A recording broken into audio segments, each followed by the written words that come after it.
નમસ્કાર વિદ્યાર્થી મિત્રો, આજે આપણે જીવ વિજ્ઞાનની અંદર નીટમાં ચેપ્ટર નંબર 4 શ્વસન વનસ્પતિઓમાં શ્વસનની ચર્ચા કરશું। આ ચેપ્ટરની અંદર ખાસ કરીને જારક શ્વસન અને અજારક શ્વસન, ઉચ્ચ કક્ષાના સજીવો અને નિમ્ન કક્ષાના બંને સજીવો શ્વસન કઈ રીતે કરે છે એની ચર્ચા કરીશું। એની સાથે સાથે ગ્લાયકોલિસિસ, ક્રેબ્સ ચક્ર અને ETS ઇલેક્ટ્રોન ટ્રાન્સફર સિસ્ટમ આ થિયરીની પણ વાત કરશું અને છેલ્લે શ્વસનાંકની પણ ચર્ચા કરશું। અને ખાસ આગળના ચેપ્ટરમાં આપણે અભ્યાસ કરેલો પ્રકાશ સંશ્લેષણમાં કે એટીપી વપરાય, અહીંયા એટીપી નિર્માણ પામે છે, એ કઈ રીતે નિર્માણ પામે એ પણ આપણે ચર્ચા કરીશું। ચાલો સૌપ્રથમ આપણે શ્વસનની અંદર ટેલોટેપની અંદર જોઈએ। શ્વસન પહેલાં તો કોષોમાં ઓક્સિડેશનની ક્રિયા દ્વારા કાર્બન કાર્બન બંધનું સંયોજન તૂટવાથી નિશ્ચિત પ્રમાણમાં શક્તિ મુક્ત થાય તો એ ક્રિયાને શ્વસન તરીકે ઓળખાય છે। અને જો કોષમાં શ્વસન થતું હોય તો એ કોષીય શ્વસન કહેવાય। અને શ્વસનની પ્રક્રિયામાં જે ઘટકોનું ઓક્સિડેશન થતું હોય એ ઘટકોને સ્વાસ્થ્ય પદાર્થ તરીકે ઓળખવામાં આવે। સ્વાસ્થ્ય પદાર્થ તરીકે કાર્બોદિત, લિપિડ, પ્રોટીન પણ હોઈ શકે, પણ સૌ પ્રથમ વપરાતો પદાર્થ હોય તો એ કાર્બોદિત છે। અને આ બધી જ પ્રક્રિયાનું સ્થાન તો કે કણાપ સૂત્રની અંદર જ થશે, કણાપ સૂત્રના આધારકમાં અથવા તો કણાપ સૂત્રના પટલની અંદર એટલે કે ક્રિસ્ટીમાં।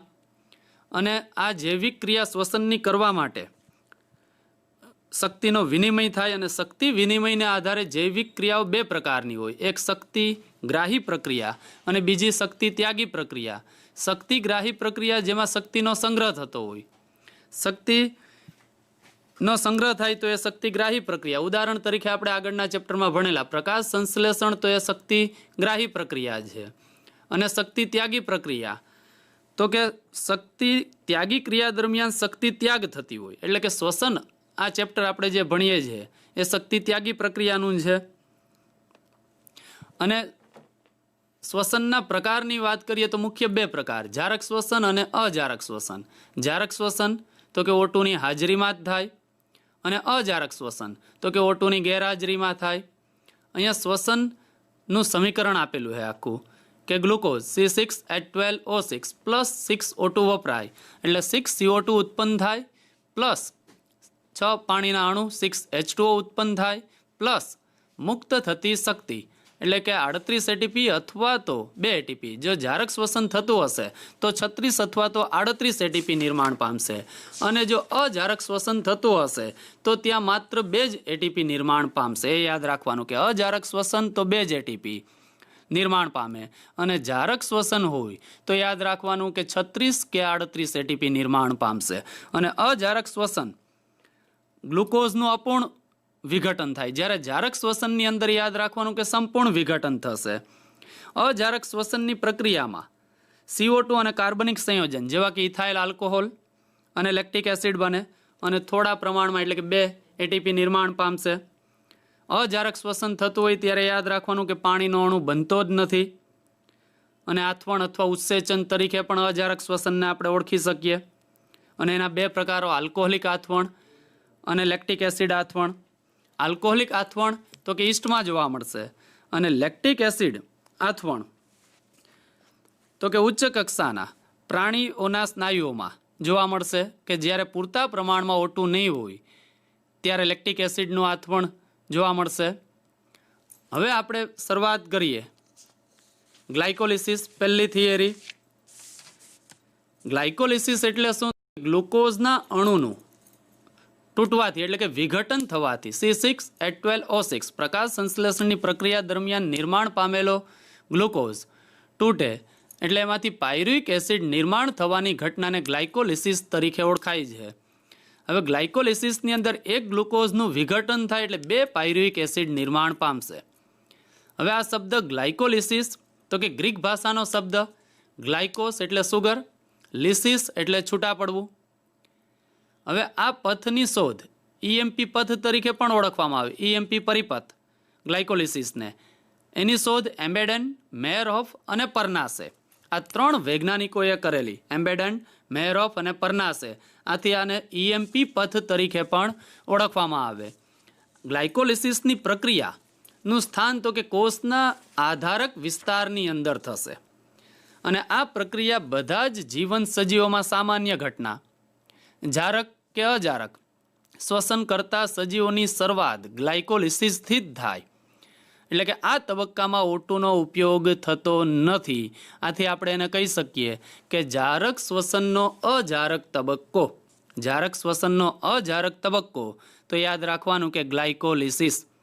અને અહીંયા જે પ્રક્રિયા થશે એ સૌ પ્રથમ જે સુક્રોઝ નિર્માણ પામેલો હશે પ્રકાશ સંશ્લેષણની પ્રક્રિયા દરમિયાન એ ઇન્વર્ટેજ ઉત્સેચકની મદદથી ગ્લુકોઝ પ્લસ ફ્રુક્ટોઝમાં રૂપાંતર પામશે અને ત્યારબાદ એ ગ્લુકોઝ ગ્લાયકોલેટિક પથની અંદર પ્રવેશે. હવે ગ્લાયકોલિસિસ પ્રક્રિયાની અંદર સૌ પ્રથમ ગ્લુકોઝના અણુનું એટલે કે C6H12O6 માંથી 2 પાયરુવિક એસિડ બનશે 2CH3CO COOH પ્લસ 2 એટીપી નિર્માણ પામે પ્લસ 2 NADH2 નિર્માણ પામશે. એટલે ગ્લાયકોલિસિસનું આ સૂત્ર યાદ રાખવાનું કે ગ્લુકોઝના એક અણુમાંથી 2 પાયરુવિક એસિડ બને, 2 એટીપી ચોખ્ખા નફો તરીકે પ્રાપ્ત થશે અને 2 અણુ NADH2 પ્રાપ્ત થાય. એ જારક હોય કે અજારક બંનેની શરૂઆત અહીંથી જ થશે ગ્લાયકોલિસિસથી. હવે આપણે એના ચાર્ટની વાત કરીએ. સૌ પ્રથમ ગ્લુકોઝના અણુનું એટીપીની મદદથી ગ્લુકોઝ 6 ફોસ્ફેટમાં એ ફેરવાય એટલે કે એડીપીમાં રૂપાંતર પામે. આ માટે જવાબદાર ઉત્સેચક યાદ રાખવાનો હેક્ઝોકાઇનેઝ. એટલે કે ગ્લુકોઝના 6 નંબરના કાર્બન સાથે એટીપીમાંથી છૂટો પડેલો ફોસ્ફેટ સંયોજાય અને ગ્લુકોઝ 6 ફોસ્ફેટ બને.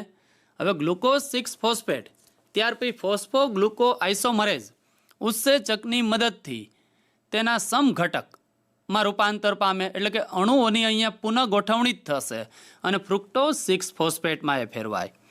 ફ્રુક્ટોઝ 6 ફોસ્ફેટ ત્યાર પછી ફોસ્ફોફ્રુક્ટોકાઇનેઝ અને ત્યાં ફરીથી ફોસ્ફોરીકરણ થાય એટલે એડીપીમાં રૂપાંતર પામે અને છૂટો પડેલો ફોસ્ફેટ ફ્રુક્ટોઝ 6 ફોસ્ફેટ સાથે સંયોજાય એટલે એમાંથી ફ્રુક્ટોઝ 1,6 બાયફોસ્ફેટ નિર્માણ પામશે. એટલે કે અહીંયા સુધી 2 એટીપી વપરાયેલા છે. એક ગ્લુકોઝમાંથી ગ્લુકોઝ 6 ફોસ્ફેટ બને ત્યારે એક એટીપી વપરાય. બીજો એટીપી યાદ રાખવાનો ફ્રુક્ટોઝ 6 ફોસ્ફેટમાંથી ફ્રુક્ટોઝ 1,6 બાયફોસ્ફેટ બને ત્યારે બીજો એટીપી વપરાય. હવે ત્યારબાદ ફ્રુક્ટોઝ 1,6 બાયફોસ્ફેટ આલ્ડોલેઝ ઉત્સેચકની મદદથી એનું વિખંડન થશે એટલે 2 અણુ અહીંયા નિર્માણ પામે. એક DHAP ડાયહાઇડ્રોક્સી એસિટોન ફોસ્ફેટ DHAP એક બનશે 3 કાર્બનયુક્ત અને બીજો બનશે ફોસ્ફોગ્લિસરાલ્ડિહાઇડ PGL એ પણ 3 કાર્બનયુક્ત. આ બંને ઘટકો સમઘટક છે એકબીજાની અંદર રૂપાંતરિત થઈ શકે એટલે ફ્રુક્ટોઝ 1,6 બાયફોસ્ફેટમાંથી 3 કાર્બન યુક્ત એક DHAP અને એક PGL બને. DHAP ત્યારબાદ PGLમાં રૂપાંતર પામે અને 2 PGLના અણુ પ્રાપ્ત થશે અને ત્યારબાદ ફોસ્ફોગ્લિસરાલ્ડિહાઇડમાંથી 2H+ 2 ઇલેક્ટ્રોન મુક્ત થાય એટલે ત્યારબાદ એ 1,3 બાયફોસ્ફોગ્લિસરિક એસિડમાં એ રૂપાંતર પામે. અહીંયા સુધીના તબક્કાને આપણે ફોસ્ફોરીકરણ તબક્કા તરીકે ઓળખવાનું. ગ્લાયકોલિસિસની આખી પ્રક્રિયા 2 તબક્કામાં વિભાજિત થાય. પહેલો તબક્કો ફોસ્ફોરીકરણ, બીજો તબક્કો વિફોસ્ફોરીકરણ. ફોસ્ફોરીકરણ તબક્કામાં યાદ રાખવાનું કે 2 એટીપી વપરાય છે અને ઉત્સેચકો ખાસ તો કે ગ્લુકોઝ 6 ફોસ્ફેટમાં ફેરવાય ત્યારે હેક્ઝોકાઇનેઝ અને ત્યાં એક યાદ રાખવાનું કે આના માટે જવાબદાર તત્વ કયું તો યાદ રાખવાનું મેગ્નેશિયમ. મેગ્નેશિયમ તત્વની મદદથી ગ્લુકોઝ 6 ફોસ્ફેટમાં ફેરવાશે. ત્યાર પછી ગ્લુકોઝ 6 ફોસ્ફેટમાંથી ફ્રુક્ટોઝ 6 ફોસ્ફેટ તો યાદ રાખવાનું ફોસ્ફોગ્લુકો આઇસોમરેઝ ઉત્સેચકની મદદથી એ રૂપાંતર પામે અને ફ્રુક્ટોઝ 6 ફોસ્ફેટ એમાં ઉત્સેચક યાદ રાખવાનું ફોસ્ફોફ્રુક્ટોકાઇનેઝની મદદથી ફ્રુક્ટોઝ 1,6 બાયફોસ્ફેટમાં ફેરવાશે અને ત્યાર પછી અણુઓનું જે વિખંડન થાય અને 2 શર્કરાઓ ટ્રાયોસ શર્કરાઓ પ્રાપ્ત થાય એના માટે જવાબદાર ઉત્સેચક તો કે આલ્ડોલેઝ. અહીંયા સુધીના તબક્કાને ફોસ્ફોરીકરણ તબક્કો 1,3 બાયફોસ્ફોગ્લિસરિક એસિડ સુધીના તબક્કાને ફોસ્ફોરીકરણ તબક્કા તરીકે ઓળખવાનો અને 2 એટીપી વપરાય છે. હવે ત્યારબાદ ફોસ્ફોગ્લિસરાલ્ડિહાઇડના 2 અણુ જે પ્રાપ્ત થયેલા છે એમાંથી H+ મુક્ત થાય એ સ્વીકારે કોણ? તો કે 2NAD પ્લસ 2H+ એની સાથે સંયોજાય એટલે 2 અણુ અહીંયા 2NADH2 ના પ્રાપ્ત થયેલા છે. આ આપણે અત્યારે ગ્લાયકોલિસિસમાં ધ્યાનમાં નથી લેવાના, પણ ક્રેબ્સ ચક્રની અંદર જારક શ્વસન થતું હોય, અજારક શ્વસનની અંદર આને ધ્યાનમાં લેવાના થતા નથી. માત્ર જારક શ્વસનની અંદર ગ્લાયકોલિસિસની પ્રક્રિયામાં એટીપી ગણવાના. ETSમાં આપણે પાછળ વાત કરશું કે એક NADH2નો અણુ હોય તો એમાંથી 3 એટીપી પ્રાપ્ત થાય છે, તો અહીંયા 2 NADH2 બને છે. એટલે જારક શ્વસન થતું હોય તો 2 NADH2 એટલે કુલ 6 એટીપી ઓક્સિડેટિવ ફોસ્ફોરીકરણની પ્રક્રિયા દ્વારા પ્રાપ્ત થશે. એ ગણતરીમાં જારક શ્વસનમાં લેવાના, પણ અજારક શ્વસનની અંદર ધ્યાનમાં લેવાના નથી. હવે 1,3-બાયફોસ્ફોગ્લિસરિક એસિડથી વિફોસ્ફોરીકરણ તબક્કાની શરૂઆત થાય એટલે કે અહીંયા એટીપી નિર્માણ પામે છે. 1,3-બાયફોસ્ફોગ્લિસરિક એસિડના 2 અણુ જે હશે, 2 અણુ એ એડીપી એમાંથી 2 ફોસ્ફેટના અણુ છૂટા પડી 2 એડીપીને 2 એટીપીમાં ફેરવે છે અને ત્યારબાદ એ 3-ફોસ્ફોગ્લિસરિક એસિડમાં ફેરવાય, એ પણ 2 અણુ. ત્યારબાદ 3-ફોસ્ફોગ્લિસરિક એસિડ 2-ફોસ્ફોગ્લિસરિક એસિડમાં ફેરવાય સૌપ્રથમ, એ પણ 2 અણુ. 2-ફોસ્ફોગ્લિસરિક એસિડ ત્યાર પછી 2 પાણીના અણુ ગુમાવશે અને ઇનોલેજ ઉત્સેચકની મદદથી એમાંથી ફોસ્ફોઇનોઇલ પાયરુવિક એસિડ એટલે કે પેપ નિર્માણ પામે, એ પણ 2 અણુ નિર્માણ પામશે. અને ત્યારબાદ ફોસ્ફોઇનોઇલ પાયરુવિક એસિડ એડીપી સાથે 2 ફોસ્ફેટ એમાં સંયોજાય એટલે 2 એટીપી નિર્માણ પામે અને પાયરુવેટ કાઇનેઝ ઉત્સેચકની મદદથી 2 અણુ પાયરુવિક એસિડના પ્રાપ્ત થશે આપણને. એટલે કે ગ્લુકોઝના 1 અણુનું વિખંડન થવાથી 2 અણુ પાયરુવિક એસિડના પ્રાપ્ત થાય. આ પ્રક્રિયાને આપણે કહેવાની ગ્લાયકોલિસિસ. હવે અહીંયા કેટલા એટીપી પ્રાપ્ત થયેલા છે? તો કે વિફોસ્ફોરીકરણ તબક્કાની અંદર 2 એટીપી 1,3-બાયફોસ્ફોગ્લિસરિક એસિડમાંથી 3-ફોસ્ફોગ્લિસરિક એસિડ બનતું હોય ત્યારે 2 એટીપી નિર્માણ પામે અને બીજા 2 ફોસ્ફોઇનોઇલ પાયરુવિક એસિડ પેપ નિર્માણ થતું હોય, ફોસ્ફોઇનોઇલ પાયરુવિક એસિડમાંથી પાયરુવિક એસિડ નિર્માણ થતું હોય ત્યારે 2 એટીપી પ્રાપ્ત થાય એટલે 2 + 2 કુલ 4 એટીપી વિફોસ્ફોરીકરણ તબક્કા દરમિયાન પ્રાપ્ત થાય છે આપણને. 4 એટીપી નિર્માણ પામે, 2 એટીપી ફોસ્ફોરીકરણમાં વપરાય છે, 1 અને 2. એટલે ચોખ્ખા નફાની વાત કરીએ તો 4 - 2 એટલે 2 જ એટીપી અહીંયા ચોખ્ખા નફા તરીકે યાદ રાખવાના અને બીજા 6 એટીપી કુલ ગ્લાયકોલિસિસની પ્રક્રિયા થતી હશે તો એમાં 8 એટીપી પ્રાપ્ત થાય. 8 એટીપીમાંથી 2 આ ચોખ્ખો નફો 2 માઇનસ કરવાના ઉપરના અને 4માંથી 2 જશે એટલે 2 એટીપી એ અને 6 એટીપી અહીંયાથી પ્રાપ્ત થશે. 1 NADH2 હોય તો એમાંથી 3 એટીપી પ્રાપ્ત થશે એટલે 3 × 2 અણુ NADH2 ના પ્રાપ્ત થાય એટલે 6 એટીપી આ યાદ રાખવાના ETS દ્વારા, ઓક્સિડેટિવ ફોસ્ફોરીકરણ દ્વારા. એટલે 6 એટીપી + 2 ચોખ્ખો નફો એટલે કુલ 8 એટીપી ગ્લાયકોલિસિસ દરમિયાન પ્રાપ્ત થશે. કુલ નિર્માણ પામતા એવું આવે તો 10 થશે. પહેલાં આપણે બાદ કરવાના થતા નથી. 2 અહીંયા એટલે કુલ 4 અને 6 એટલે 4 વિફોસ્ફોરીકરણ તબક્કા દરમિયાન અને 6 એટલે કુલ 10 એટીપી નિર્માણ પામે અને ત્યારબાદ એને બાદ કરો ઉપરના ફોસ્ફોરીકરણ તબક્કાના તો કુલ વધશે આપણી પાસે 8 એટીપી. એટલે ગ્લાયકોલિસિસની પ્રક્રિયા દરમિયાન આપણને 2 પાયરુવિક એસિડના અણુ પ્રાપ્ત થશે, 2 અણુ NADH2 અને ચોખ્ખો નફો યાદ રાખવાનું 2 એટીપી.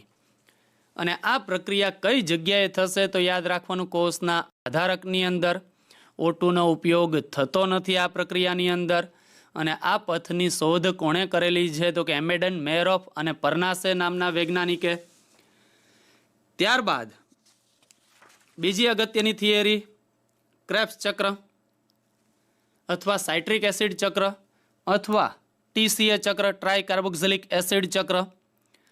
પાયરુવિક એસિડ એટલે કે હવે જે ગ્લાયકોલિસિસ, હમણાં જે આપણે થિયરીની વાત કરેલી છે, ગ્લાયકોલિસિસ તબક્કાની અંદર 2 અણુ પાયરુવિક એસિડ જે નિર્માણ પામેલા એ હવે ક્રેબ્સ ચક્રમાં પ્રવેશશે.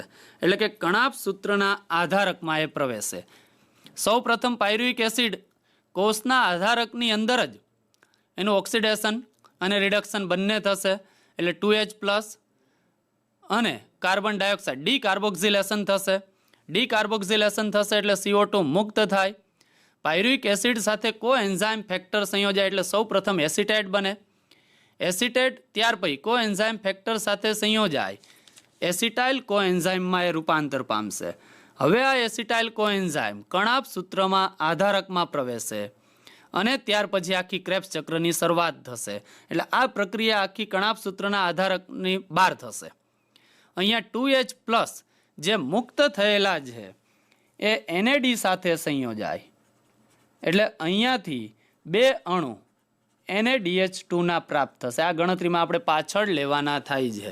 એટલે 2 અણુ અહીંયા NaDH2 બને છે. એક NaDH2 હોય તો 3 ATP પ્રાપ્ત થાય, તો અહીંયા આપણને 6 ATP પ્રાપ્ત થયેલા છે.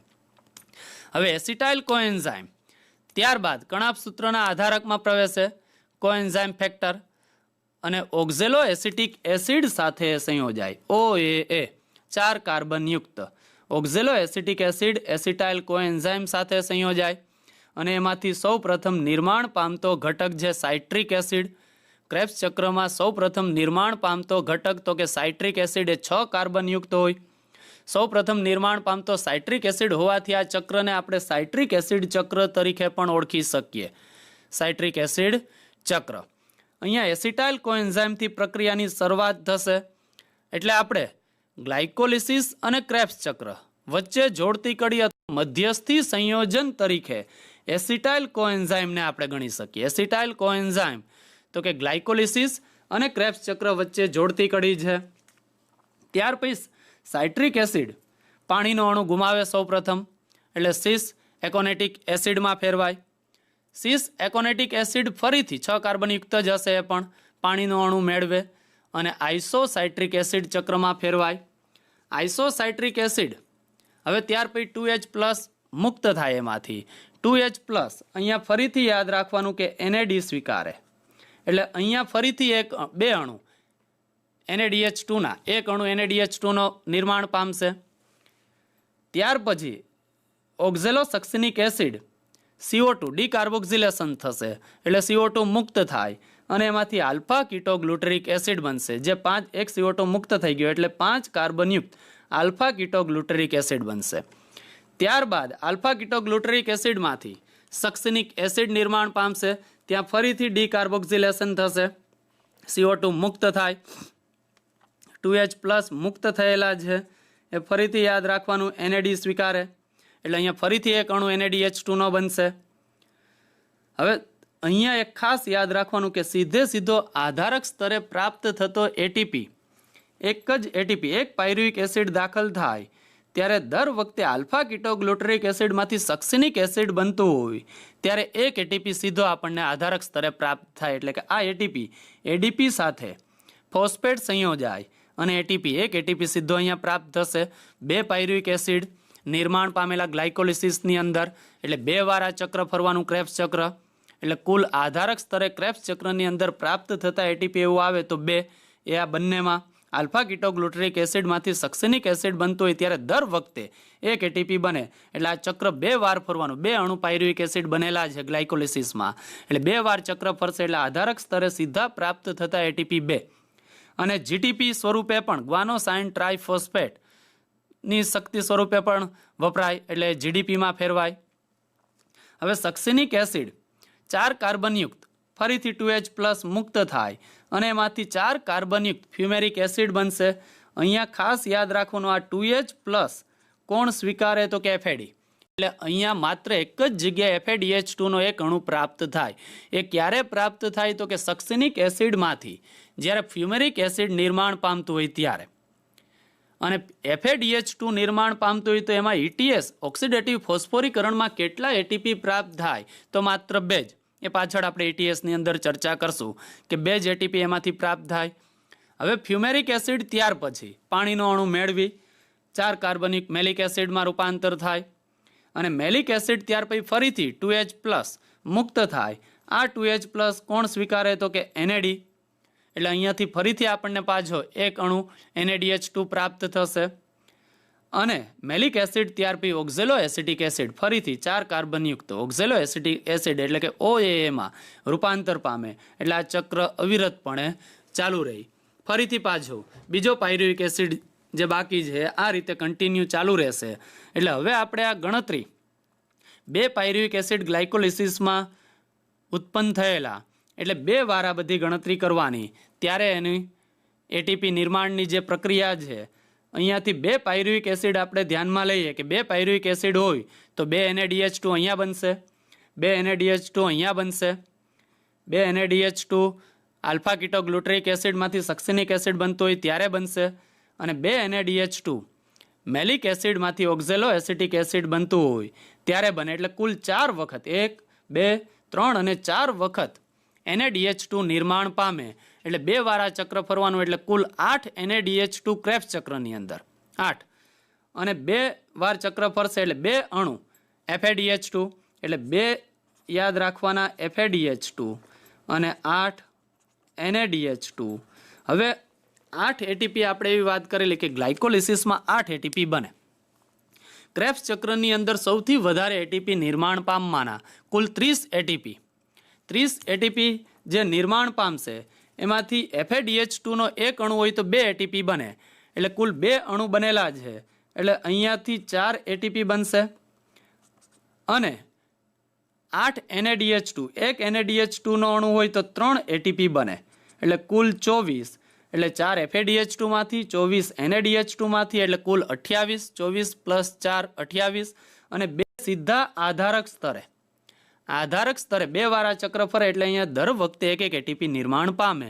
એટલે 1 અને 2 એટીપી આધારક સ્તરે સીધા આલ્ફા કીટોગ્લુટરિક એસિડમાંથી સક્સિનિક એસિડ બનતું હોય ત્યારે નિર્માણ પામે. એટલે કુલ 2 પ્લસ 28 ETSમાંથી એટલે કુલ એટીપી યાદ રાખવાના 30 એટીપી નિર્માણ પામશે. કુલ 30 એટીપી ક્રેબ્સ ચક્રમાંથી નિર્માણ પામે, અને આ પ્રક્રિયા કણાપ સૂત્રના આધારકમાં થશે.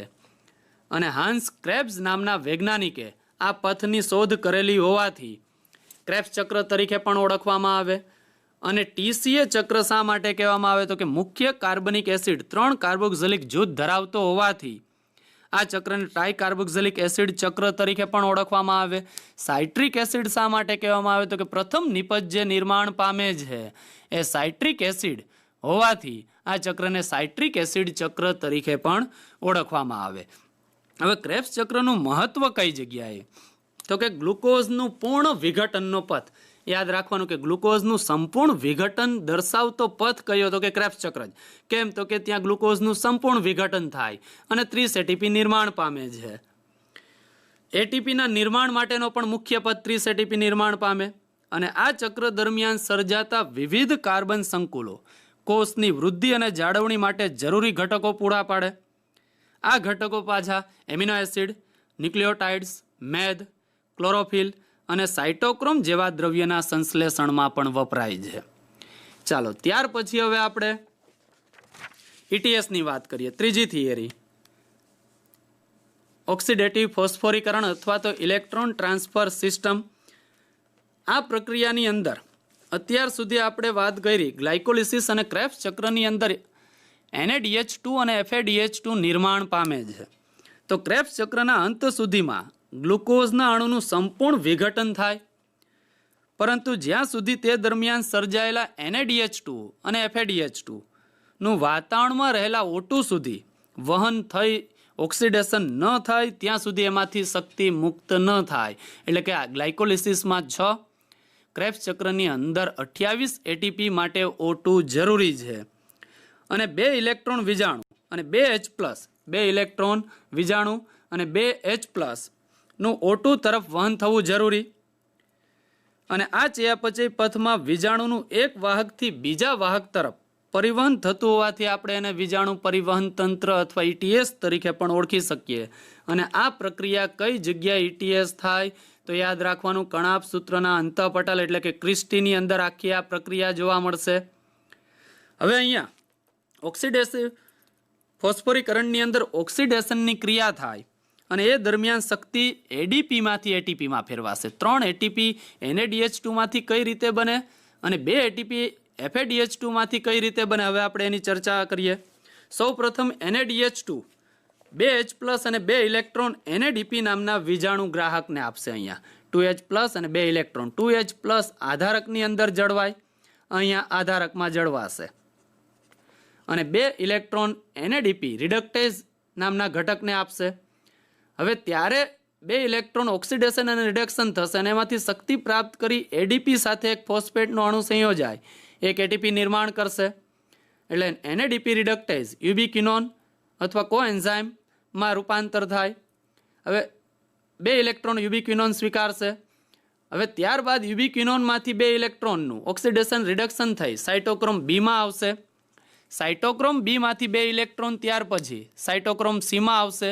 સાઇટોક્રોમ સીમાં જ્યારે 2 ઇલેક્ટ્રોન પસાર થતા હોય ત્યારે યાદ રાખવાનું કે એક ADP સાથે ફોસ્ફેટ સંયોજાય અને એક ATP નિર્માણ પામે. એટલે NaDH2 એક અણુ હોય એટલે એક ATP શરૂઆતમાં બનેલો હોય, ત્યાર પછી આ બીજો ATP. આપણે આગળ વાત કરી કે 3 ATP નિર્માણ પામે કઈ રીતે, તો આ 2 ATP. હવે ત્રીજો, સાઇટોક્રોમ સીમાંથી 2 ઇલેક્ટ્રોન ત્યાર પછી સાઇટોક્રોમ ઓક્સિડાઇઝ A અને A3માં વહન પામે અને ત્યારબાદ આ 2 ઇલેક્ટ્રોન વાતાવરણમાં રહેલો અડધો O2 દાખલ થશે. આધારકમાં જળવાયેલા 2H+ અને O2 સંયોજાય અને એક પાણીનો અણુ નિર્માણ કરશે અને ત્યારે આ O2 વાતાવરણમાં રહેલો O2 પાણી સાથે સંયોજાતો હોય ત્યારે ઇલેક્ટ્રોનમાંથી શક્તિ પ્રાપ્ત કરી ADPમાંથી ફોસ્ફેટ સંયોજાય એક ATP બનાવશે. એટલે કુલ 3 ATP, 1, 2 અને 3 ATP NaDH2માંથી નિર્માણ પામે. એટલે કે એક NaDH2 હોય તો 3 ATP પ્રાપ્ત થાય. હવે વાત કરીએ FADH2. FADH2 હોય તો આગળ આપણે વાત કરી ક્રેબ્સ ચક્રમાં મેં કીધું આગળ કે 2 જ ATP નિર્માણ પામે. તો એ કઈ રીતે, તો કે FADH2 ને સ્વીકારનાર ઘટક કોણ છે, તો કે યુબિક્વિનોન. એટલે 2H+ એ આધારકમાં જળવાશે, 2 ઇલેક્ટ્રોન એ યુબિક્વિનોન સ્વીકારશે, ઇલેક્ટ્રોનનું ઓક્સિડેશન રિડક્શન થઈ સૌ પ્રથમ સાઇટોક્રોમ બીમાં આવે. સાઇટોક્રોમ બીમાંથી જ્યારે સાઇટોક્રોમ સી ની અંદર એનું વહન થતું હોય ત્યારે એક ATP નિર્માણ પામશે. સાઇટોક્રોમ સીમાંથી 2 ઇલેક્ટ્રોન જ્યારે સાઇટોક્રોમ A અને A3માંથી પસાર થાય ત્યારે ફરીથી ADP સાથે ફોસ્ફેટ સંયોજાય એક ATP બનાવે, એક પાણીનો અણુ. 2H+ આધારકમાં જે જળવાયેલા છે એ O2 સાથે સંયોજાય એક પાણીનો અણુ બનાવશે. એટલે કે FADH2 હોય તો આ 2 જ 1 અને 2 ATP નિર્માણ પામે, પણ NaDH2 હોય તો 3 ATP નિર્માણ પામે. એ યાદ રાખવાનું આપણે. ત્યારબાદ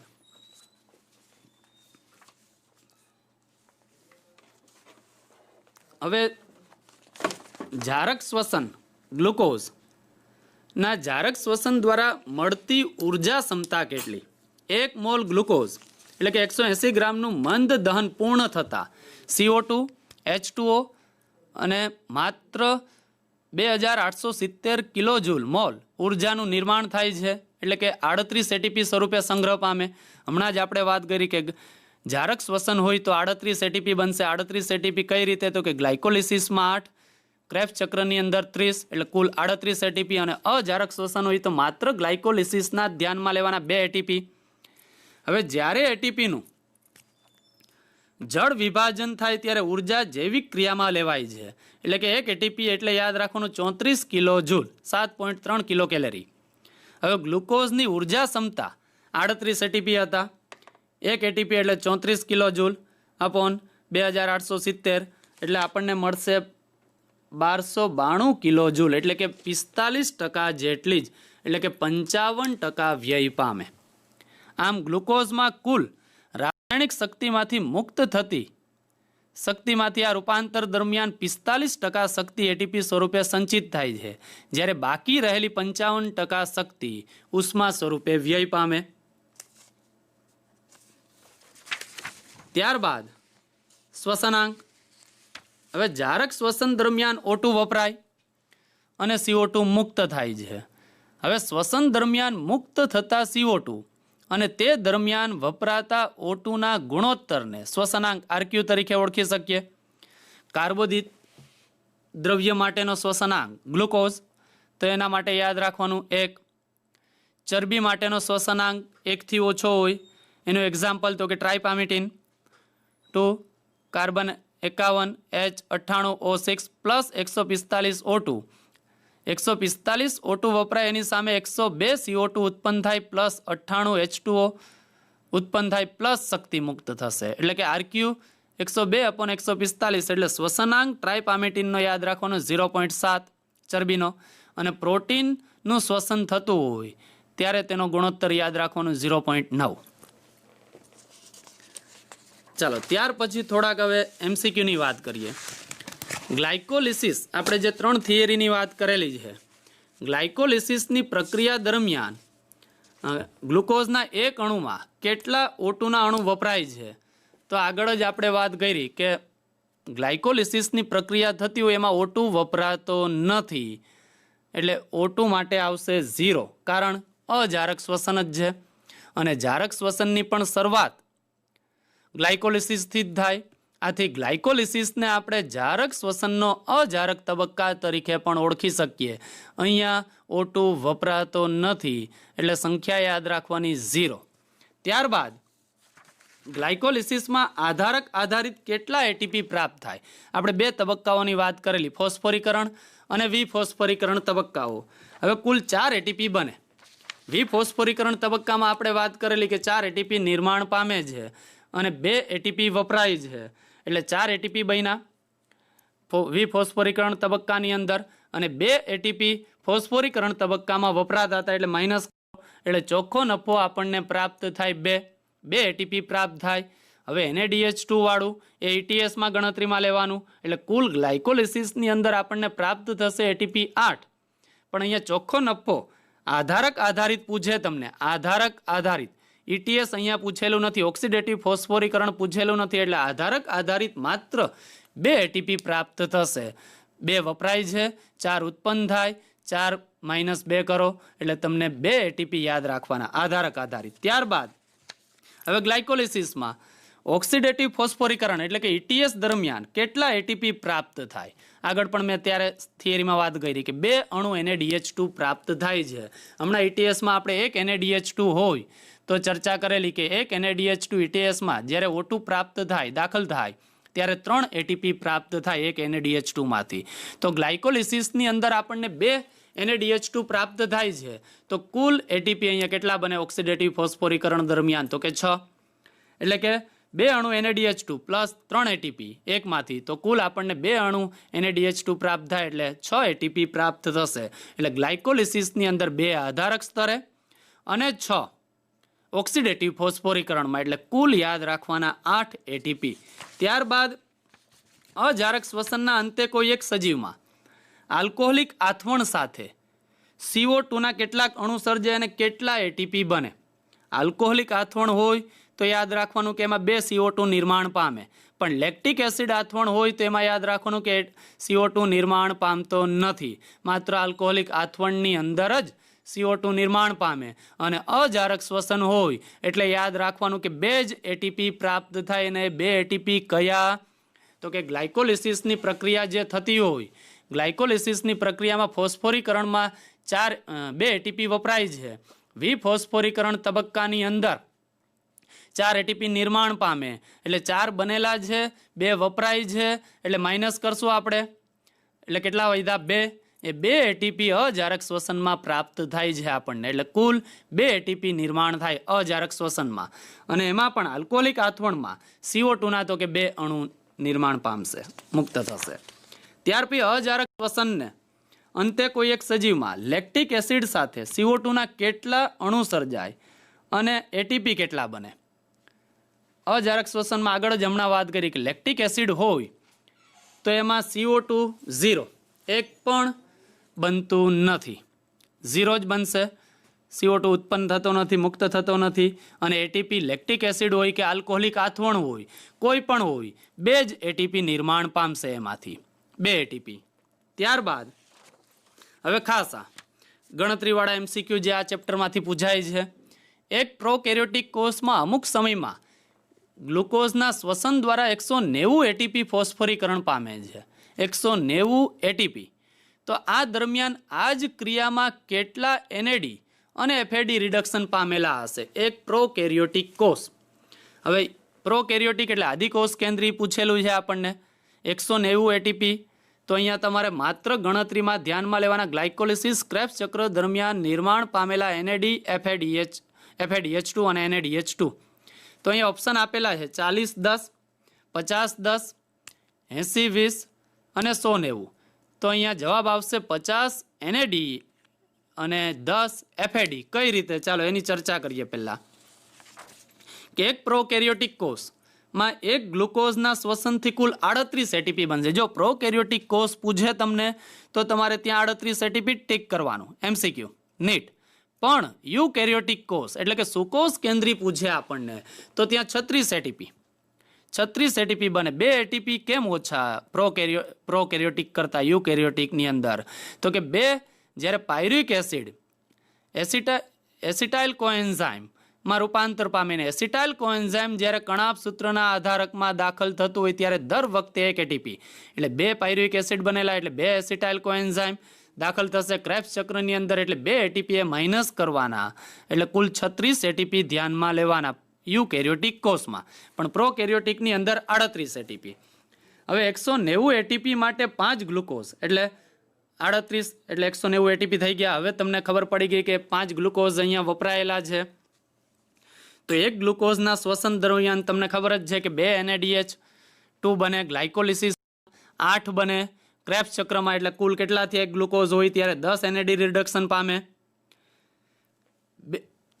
અને 2 જ FAD રિડક્શન પામે. 2 FAD કઈ જગ્યાએ? તો કે ક્રેબ્સ ચક્રની અંદર જ. એ NADH2 અને FADH2 બંને 10 NADH2 યાદ રાખવાના એક ગ્લુકોઝમાંથી, 2 FADH2 યાદ રાખવાના. હવે જેમાં 2 NADH2 ગ્લાયકોલિસિસમાં બને, 8 NAD ક્રેબ્સ ચક્રમાં અને 2 FAD ક્રેબ્સ ચક્રમાં બનશે. હવે ત્યારબાદ તો 5 ગ્લુકોઝના શ્વસન માટે આપણે 5 × 10 NADH2 બન્યા એટલે કેટલા NAD થયા? 50 અને 5 × 2 FAD એટલે કુલ થયા 10 FAD એટલે 50 NAD રિડક્શન પામે અને 10 FAD રિડક્શન પામે. ચાલો ત્યાર પછી નવું MCQ. જો ETS દ્વારા 340 એટીપી સર્જાતા હોય તો શ્વસન પામતા ગ્લુકોઝના અણુ કેટલા હશે? અહીંયા જો ETS દ્વારા 340 એટીપી સર્જાતા હોય તો શ્વસન પામતા ગ્લુકોઝના અણુ કેટલા હશે? એક ગ્લુકોઝના અણુ દહન દરમિયાન ETS દ્વારા કુલ 34 એટીપી બને. ચાલો કઈ રીતે બને એની વાત કરીએ. 34 એટીપી કઈ રીતે એક ગ્લુકોઝમાંથી બને? તો કે 6 એટીપી 2 NADH2 એટલે ગ્લાયકોલિસિસ દરમિયાન બને. ગ્લાયકોલિસિસ દરમિયાન 2 NADH2 બને છે. 2 NADH2 એટલે 6 એટીપી ત્યારે બનશે. 24 એટીપી 8 NADH2 એટલે ક્રેબ્સ ચક્ર દરમિયાન 8 NADH2 બનશે એટલે 24 + 6 30. 2 FADH2 બને ક્રેબ્સ ચક્રમાં એટલે એમાંથી 4 ક્રેબ્સ ચક્રમાં એટલે કુલ એટીપી 34 એટલે એક ગ્લુકોઝમાંથી ETS દ્વારા એટીપી બને 34 ETS દ્વારા. ઓક્સિડેટિવ ફોસ્ફોરીકરણ દરમિયાન યાદ રાખવાના 34 એટીપી. તો 340 એટીપી માટે કેટલા ગ્લુકોઝ વપરાય? 10 ગ્લુકોઝ એટલે 34 એટીપી એટલે કે 340. તો 10 ગ્લુકોઝના અણુ શ્વસન પામે. અહીંયા 10 ગ્લુકોઝના અણુ શ્વસન પામે ત્યારે 340 એટીપી નિર્માણ પામશે. ચાલો ત્યાર પછી અજારક શ્વસન દરમિયાન ઈસ્ટના કોષો દ્વારા 38 એટીપીના અણુ નિર્માણ કરવા કેટલા ગ્લુકોઝના અણુની જરૂરિયાત હશે? હવે આગળ જ મેં વાત કરી કે અજારક શ્વસન હોય તો 2 એટીપી નિર્માણ પામે એટલે અહીંયા આપણને આપેલું છે 38 એટીપી અજારક શ્વસન દરમિયાન ઈસ્ટમાં કઈ રીતે બનેલા છે? તો કુલ 38 એટીપી બનાવવા માટે 2 એટીપી × 19 ગ્લુકોઝ એટલે કેટલા ગ્લુકોઝ એટલે કે કેટલી વાર શ્વસન થશે અજારક શ્વસન? તો યાદ રાખવાનું 19 એટલે કે 38 એટીપી બનશે. 19 ગ્લુકોઝ વપરાય ત્યારે ઈસ્ટની અંદર અજારક શ્વસન દરમિયાન 38 એટીપી નિર્માણ પામશે. ત્યાર પછી 2 ફોસ્ફોઇનોઇલ પાયરુવિકના અણુઓ જારક શ્વસન પામે તો X કુલ કેટલા ETS ભાગ ભજવે? અહીંયા ગણતરી તમારે ધ્યાનમાં લેવાની. હવે તમને યાદ હોવું જોઈએ ગ્લાયકોલિસિસ અને ક્રેબ્સ ચક્ર ETS. Y આધારક આધારિત કેટલા એટીપી સર્જાય? Z ઓક્સિડેટિવ ફોસ્ફોરિલેશન દ્વારા કેટલા એટીપી સર્જાય? હવે ઓપ્શન આપેલા છે X5 Y2 Z14 બી માં X10 Y4 Z28 સી માં X6 Y1 Z18 અને X ની અંદર 1 Y ની અંદર 4 અને Z ની અંદર 12. ચાલો હવે એને આપણે વાત કરીએ. જો ગ્લાયકોલિસિસમાં ગ્લુકોઝમાં પેપ ત્યાં સુધી કોઈ એટીપી કે એટીએસ ગણતરીમાં લેવાની, પેપ નિર્માણ થાય ત્યાં સુધી. એટલે કે બે ફોસ્ફોઇનોલ પાયરુવિક એસિડમાંથી 2 પાયરુવિક એસિડ બને જેમાં 2 એટીપી આધારિત સર્જાય, એટલે 2 એટીપી એ ધ્યાનમાં લેવાના. અને ક્રેબ્સ ચક્રમાં 2 પાયરુવિક એસિડનું વિઘટન થાય, એટલે કે આલ્ફા કીટોગ્લુટરિક એસિડમાંથી સક્સિનિક એસિડ બનતો હોય ત્યારે 1 એટીપી, એટલે કે 2 વાર, એટલે 2 વાર ચક્ર ફરે એટલે 2 એટીપી એ ધ્યાનમાં લેવાના. આથી વાય આધારિત 4 એટીપી સર્જાય. હવે તમને ઓપ્શનની અંદર અને એક્સ 8 NaDH2 અને 2 FADH2 એટલે કે ETSમાં કુલ 10 ભાગ લે અને ઝેડ ક્રેબ્સ ચક્ર એક વાર ફરે એટલે ETS દ્વારા 14 એટીપી બને ઇન્ટુ 2 ક્રેબ્સ ચક્ર એટલે 28 એટીપી. એટલે કે જવાબ આવશે X બરાબર 10, Y બરાબર 4 અને Z બરાબર 28 બી. હવે ત્યારબાદ સુકોષ કેન્દ્રી સજીવમાં માલ્ટોઝના 4 અણુના સંપૂર્ણ દહનથી કેટલા એટીપી ઉત્પન્ન થશે? હવે માલ્ટોઝ એટલે અહીંયા ગ્લુકોઝ પ્લસ ગ્લુકોઝ ધ્યાનમાં લેવાનો, એટલે 2 અણુ ગ્લુકોઝના ધ્યાનમાં લેવાના તમારે. તમને સુકોષ કેન્દ્રી સજીવોમાં માલ્ટોઝના 4 અણુ આપેલા છે, એટલે ગ્લુકોઝના 8 અણુ થશે. કેટલા એટીપી બને? 304, 152, 288 કે 76? જવાબ આવશે 288. ચાલો કઈ રીતે? તો કે માલ્ટોઝ એટલે ગ્લુકોઝ પ્લસ ગ્લુકોઝ, એટલે કે 2 ગ્લુકોઝ મળે 1 માલ્ટોઝમાંથી, તો 4 માલ્ટોઝ આપણને પ્રશ્નમાં આપેલા છે MCQમાં, તો 8 ગ્લુકોઝ બને. સુકોષ કેન્દ્રી સજીવ આગળ જ મેં કીધું કે 36 એટીપી 1 ગ્લુકોઝમાંથી પ્રાપ્ત થાય, તો 36 × 8 એટલે કુલ એટીપી આપણને પ્રાપ્ત થશે 288. હવે ત્યાર પછી 1,3-બાયફોસ્ફો ગ્લિસરિક એસિડ માંથી 10 પાયરુવિક એસિડ બનવા દરમિયાન કઈ નિપજ બનશે? અહીંયા ઓપ્શન આપેલા છે 10 ATP plus 20 H2O, 20 ATP 10 H2O, 20 ATP 10 H2O 10 NaDH2, ત્યારબાદ 20 એટીપી 20 H2O અને 10 NaDH2. ચાલો એની વાત કરીએ તો ગ્લાયકોલિસિસમાં 1,3-બાયફોસ્ફોગ્લિસરિક એસિડમાંથી 1,3-બાયફોસ્ફોગ્લિસરિક એસિડમાંથી 2 પાયરુવિક એસિડ બને ત્યારે 4 એટીપી સર્જાય અને 2 પાણીના અણુ બને તો 10 પાયરુવિક એસિડ બને એટલે ક્રિયા 5 વાર થાય, એટલે કે 4 એટીપી પ્લસ ઇન્ટુ 5 એટલે 20 એટીપી એ પ્રાપ્ત થશે અને 2 પાણીના અણુ ઇન્ટુ 5 એટલે 10 પાણીના અણુ પ્રાપ્ત થશે અને 20 એટીપી પ્રાપ્ત થશે. ચાલો ત્યારબાદ જો ગ્લુકોઝના 7 અણુના સંપૂર્ણ દહન દરમિયાન બનતા પ્રત્યેક DHAP ડાયહાઇડ્રોક્સી એસિટોન ફોસ્ફેટના અણુઓ ફોસ્ફોગ્લિસરાલ્ડિહાઇડમાં રૂપાંતરિત ન થાય તો આ પરિસ્થિતિમાં ગ્લુકોઝના 7 અણુનું સંપૂર્ણ દહન દરમિયાન NADના કેટલા અણુ વપરાશે? કેટલા ક્રેબ્સ ચક્ર થશે? આધારિત ફોસ્ફોરીકરણ દ્વારા એટીપીના કેટલા અણુઓ બનશે? હવે અહીંયા ઓપ્શન આપેલું છે કે 35 NAD, 7 ક્રેબ્સ ચક્ર, 21 એટીપી. હવે એની ગણતરીની વાત કરીએ તો ગ્લુકોઝના 7 અણુનું સંપૂર્ણ દહન દરમિયાન DHAP ના અણુઓ PGLમાં રૂપાંતરિત ન થાય તો ગણતરી માત્ર દરેક વખતે એક PGL ધ્યાનમાં જ લેવાનું. આથી 7 ગ્લુકોઝ 7 PGL એટલે એક PGL માંથી ગ્લાયકોલિસિસમાં 1 NAD અને ક્રેબ્સ ચક્રમાંથી 4 NAD ભાગ લે એટલે કુલ 5 NAD ધ્યાનમાં લેવાના. એક PGL માંથી 5 NAD એટલે 5 NAD ઇન્ટુ 7 PGL એટલે 35 NAD. હવે ક્રેબ્સ ચક્ર પણ 7 વખત થાય અને એટીપી આધારિત એક ગ્લુકોઝમાંથી ગ્લાયકોલિસિસમાં 2 એટીપી બને અને ક્રેબ્સ ચક્રમાં 1 એટીપી બને. આથી આધારિત 3 એટીપી બનવાના એટલે 3 એટીપી ઇન્ટુ 7 ગ્લુકોઝ એટલે 21 એટીપી. એટલે જવાબ આમાં આવશે 35 NAD, 7 વાર ક્રેબ્સ ચક્ર ફરે અને 21 ATP બને. ચાલો હવે આપણે શ્વસન આધારિત થોડાક MCQ PPTમાં જોશું.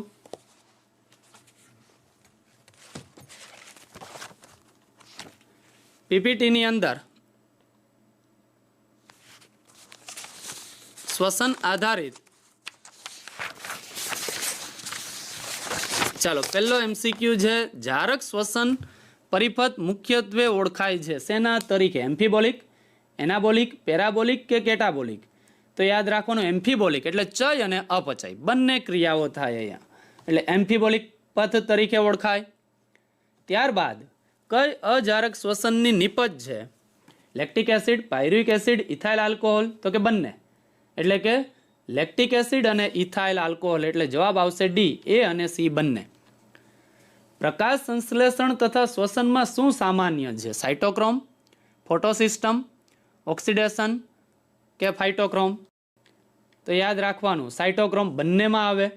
ચક્રીય અચક્રીય ફોટોફોસ્ફોરેલેશનમાં પણ સાઇટોક્રોમ અને અહીંયા ETSમાં પણ સાઇટોક્રોમ.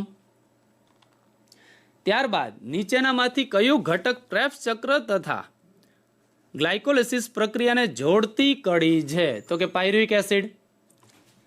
NaDH2 માંથી NADના નિર્માણ દરમિયાન કેટલા ATPનું નિર્માણ થાય?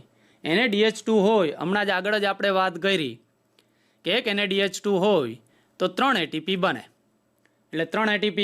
ત્યારબાદ બંધારણીય દ્રષ્ટિએ ATPનો અણુ કયા અણુની સાથે સામ્યતા ધરાવે? તો કે amino acid, RNA, DNA, fatty acid? તો અહીંયા જવાબ આવશે RNA. કઈ રીતે? તો કે ATP પેન્ટોઝ રિબોઝ શર્કરા અને RNA પણ પેન્ટોઝ રિબોઝ શર્કરા, એટલે બંધારણની દ્રષ્ટિએ બંને સામ્યતા ધરાવે. હવે જ્યારે 100% કાર્બન ડાયોક્સાઇડનું CO2માં ઓક્સિડેશન થાય ત્યારે શ્વસનની પ્રક્રિયાની ક્ષમતા કેટલી હોય? 40%, 90%, 60% કે 100%? આપણે આગળ જ હમણાં ગણતરી કરીને બતાવેલું 45% જેટલું, એટલે કે અહીંયા 40%. 1 ગ્રામ ગ્લુકોઝનું જારક શ્વસન દરમિયાન થતા દહનને પરિણામે મળતી કુલ ઉર્જા કેટલી? 1 ગ્રામ ગ્લુકોઝનું જારક શ્વસન, અહીંયા બંને આપેલા છે એટલે આપણે કુલ 38. ગ્લાયકોલિસિસ દરમિયાન ATPના 2 અણુ ચોખ્ખા ફાયદા સાથે બીજા કયા ઘટકનું પણ સાથોસાથ નિર્માણ કરે છે? તો કે NaDH2 2 અણુ એના નિર્માણ કરે. ગ્લાયકોલિસિસમાં અંતિમ નિપજ શું? તો કે સ્ટાર્ચનું ગ્લુકોઝમાં રૂપાંતર કરે, ગ્લુકોઝનું પાયરુવિક એસિડમાં રૂપાંતર કરે, પ્રોટીનનું ગ્લુકોઝમાં રૂપાંતર કરે અને ગ્લુકોઝનું ફ્રુક્ટોઝમાં રૂપાંતર કરે. તો કે ગ્લુકોઝનું પાયરુવિક એસિડમાં રૂપાંતર કરે. ત્યારબાદ ગ્લાયકોલિસિસ EMP નું સ્થાન કઈ જગ્યાએ? આગળ જ વાત કરી આપણે, કોષ રસમાં ગ્લાયકોલિસિસની પ્રક્રિયા થાય. ક્રેબ્સ ચક્ર આવે તો કણાભ સૂત્રના આધારકમાં યાદ રાખવાનું. ETS આવે તો કણાભ સૂત્રના અંતઃપટલ ક્રિસ્ટીમાં યાદ રાખવાનું.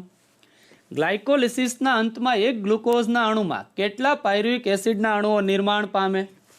તો યાદ રાખવાનું 2. ગ્લાયકોલિસિસનું સમાનાર્થી નામ? EMP પથ, એમેડન્ટ, મેરપ, પરનાસે ના નામ ઉપરથી. ગ્લુકોઝ 6 ફોસ્ફેટ રૂપાંતર માટે જવાબદાર ઉત્સેચક કયો? તો કે હેક્ઝોકાઇનેઝ. ઉત્સેચકની મદદથી, મેગ્નેશિયમ તત્વની મદદથી ગ્લુકોઝમાંથી ગ્લુકોઝ 6 ફોસ્ફેટમાં એ ફેરવાય, એટલે હેક્ઝોકાઇનેઝ જવાબ. પ્રાણી કોષમાં ગ્લુકોઝના વિઘટનનો પથ તબક્કો? તો કે ગ્લાયકોલિસિસ. વિજાણુ પરિવહન તંત્ર? ક્રેબ્સ ચક્ર. લિપિડનું સંશ્લેષણ? તો કે ગ્લાયકોલિસિસ. પહેલો તબક્કો યાદ રાખવાનું ગ્લાયકોલિસિસ, બીજો તબક્કો યાદ રાખવાનું ક્રેબ્સ ચક્ર. ગ્લાયકોલિસિસ અને ક્રેબ્સ ચક્ર વચ્ચેનું મધ્યસ્થી સંયોજન કયું? આગળ જ આપણે વાત કરી કે એસિટાઇલ કોએન્ઝાઇમ. ત્યારબાદ શ્વસન શૃંખલા ETS ની અંદર અંતિમ વાહક સાઇટોક્રોમ કયો? આપણે ક્રમ યાદ રાખવાનો, NADP રિડક્ટેઝ, યુબિક્વિનોન, cytochrome B, C, A અને A3, એટલે અહીંયા જવાબ આવે સાઇટોક્રોમ A3. સાઇટોક્રોમની અંદર B, C, A યાદ રાખવાનું. ETSમાં અંતિમ વિજાણુ ગ્રાહક કયો? કોણ સ્વીકારે વિજાણુઓને? તો કે O2 અને પાણીનો અણુ નિર્માણ થાય. જારક શ્વસનમાં ક્રેબ્સ ચક્ર દરમિયાન પ્રત્યેક ગ્લુકોઝ અણુ દીઠ ચોખ્ખો નફો કેટલો? તો કે 36 એટીપી, 2 એટીપી, 38 એટીપીના અણુ કે 8 એટીપીના અણુ? તો કે 2 એટીપી. કઈ જગ્યાએ 2 એટીપી એ ચોખ્ખો નફો? તો કે આલ્ફા કીટોગ્લુટરિક એસિડમાંથી સક્સિનિક એસિડ નિર્માણ પામતું હોય ત્યારે 2 વાર ક્રેબ્સ ચક્ર ફરશે એટલે 2 એટીપી એ નિર્માણ પામે. અજારક શ્વસનની અંતિમ નિપજ શું? તો કે આલ્કોહોલ અને CO2. ત્યારબાદ ગ્લુકોઝના એક અણુનું આથવણ દરમિયાન કેટલા એટીપી પ્રાપ્ત થાય? આગળ જ આપણે વાત કરી કે 2 એટીપી નિર્માણ પામશે. જવાબ આવશે એ 2. ત્યારબાદ નીચેનામાંથી કઈ વનસ્પતિ O2 ની ગેરહાજરીમાં શ્વસન કરે?